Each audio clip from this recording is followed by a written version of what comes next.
weirdly shaped telescope could finally find Earth 2.0. The Earth supports the only known life in the universe, all of it depending heavily on the presence of liquid water to facilitate chemical reactions. While single-celled life has existed almost as long as the Earth itself, it took roughly 3 billion years for multicellular life to form. Human life has existed for less than 1/10,000th of the age of the Earth.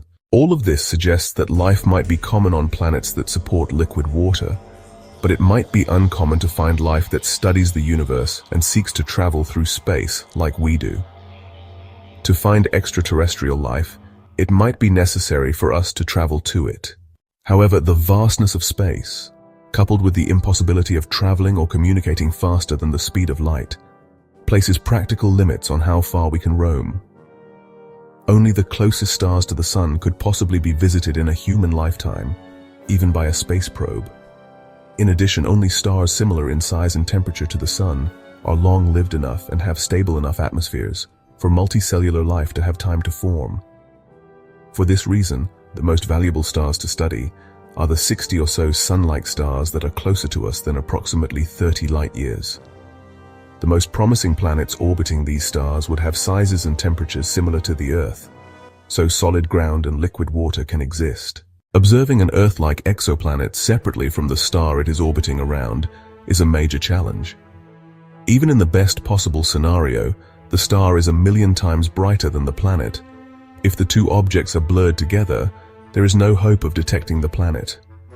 Optics theory says that the best resolution one can get in telescope images depends on the size of the telescope and the wavelength of the observed light. Planets with liquid water give off the most light at wavelengths around 10 microns, the width of a thin human hair, and 20 times the typical wavelength of visible light. At this wavelength, a telescope needs to collect light over a distance of at least 20 meters to have enough resolution to separate the Earth from the Sun at a distance of 30 light-years. Additionally, the telescope must be in space, because looking through the Earth's atmosphere would blur the image too much. However, our largest space telescope, the James Webb Space Telescope, is only 6.5 meters in diameter, and that telescope was extremely difficult to launch. Because deploying a 20-meter space telescope seems out of reach with current technology, scientists have explored several alternative approaches. One involves launching multiple smaller telescopes that maintain extremely accurate distances between them, so that the whole set acts as one telescope with a large diameter. But maintaining the required spacecraft position accuracy, which must be precisely calibrated to the size of a typical molecule, is also currently infeasible. Other proposals use shorter wavelength light, so that a smaller telescope can be used. However, in visible light, a Sun-like star is more than 10 billion times brighter than the Earth. It is beyond our current capability to block out enough starlight to be able to see the planet in this case, even if in principle the image has high enough resolution. One idea for blocking the starlight involves flying a spacecraft called a starshade, that is tens of meters across, at a distance of tens of thousands of miles in front of the space telescope, so that it exactly blocks the light from the star while the light from a companion planet is not blocked. However, this plan requires that two spacecraft be launched, a telescope and a starshade.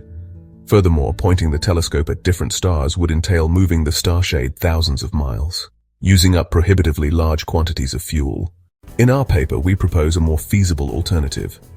We show that it is possible to find nearby Earth-like planets orbiting Sun-like stars with a telescope that is about the same size as James Webb Telescope, operating at roughly the same infrared, 10-micron wavelength as James Webb, with a mirror that is a 1 by 20 meter rectangle instead of a circle 6.5 meters in diameter. With a mirror of this shape and size, we can separate a star from an exoplanet in the direction that the telescope mirror is 20 meters long.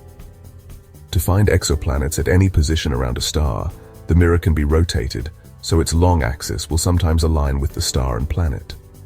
We show that this design can in principle find half of all existing Earth-like planets orbiting Sun-like stars within 30 light-years in less than 3 years.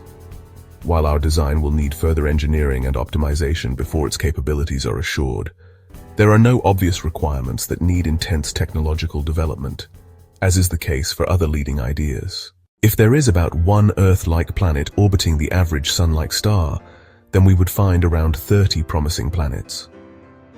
Follow-up study of these planets could identify those with atmospheres that suggest the presence of life, for example, oxygen that was formed through photosynthesis. For the most promising candidate, we could dispatch a probe that would eventually beam back images of the planet's surface. The rectangular telescope could provide a straightforward path towards identifying our sister planet, Earth 2.0. Thank you for watching.